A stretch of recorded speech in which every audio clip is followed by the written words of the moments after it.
Good evening. I'm Dana Tyler. Albany lawmakers moved to pass a bill allowing Democrats to remove former Lieutenant Governor Brian Benjamin from the ballot. In a video statement, Benjamin said he would support the move. It would clear the way for Governor Hochul to get a new running mate. CBS 2's political reporter Marcia Kramer is in our newsroom with the latest. Marcia? Well, the Democrats are trying to put the Brian Benjamin fiasco in the rearview mirror. Sources tell me that a special committee on vacancies will meet at 8 a.m. tomorrow to pick a new nominee for lieutenant governor. Then the certified papers will be flown to the Board of Elections in Albany. The bill's sponsor says passing the Benjamin bill is just common sense. This bill is going to ensure that there is not someone who's indicted that shows up on their ballot. Senator Liz Kramer talking about a bill she introduced at the request of the governor to get Brian Benjamin off the ballot and allow Democrats to pick a new running mate for Governor Hochul in the upcoming Democratic primary. I think most voters would prefer not to have an indicted person on their ballot. And it's not just voters, it's really the governor and key Democrats worried about maintaining their hold on the State House who are anxious to wipe the slate clean from the taint of Brian Benjamin.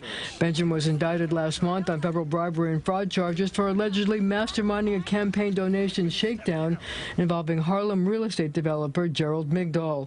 After a news conference at Co-op City, the governor defended changing the law. The governor deserves to have a running mate of her choosing, but this is not for me. It's about for future cases as well, for any office, if someone is accused of a crime. Does it give you a sense of relief that you can run with somebody of your own choosing going forward?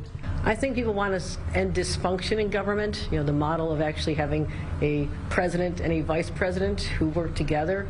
I don't think people want to create a situation where there's dissension. You know, the voters deserve to have functioning government. Long Island Congressman Tom Suozzi, one of Hochul's primary opponents, accused the governor of creating the problem with what he called the Keystone Cops vetting process that selected Benjamin in the first place. She can't be trusted to do the right thing. Hochul's other Democratic primary opponent, Jumaane Williams, did not return calls seeking comment. Meanwhile, Suozzi warned Democrats that if they vote for Hochul in the primary, it could cost them control of the State House.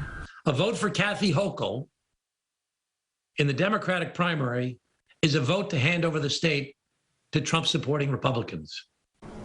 Well, Senate and Assembly sources tell me the bill to boot him from the ballot is expected to pass by the end of the day and then signed by the governor ASAP. Live in the newsroom, I'm Marcia Kramer, CBS 2 News. Thank you, Marcia.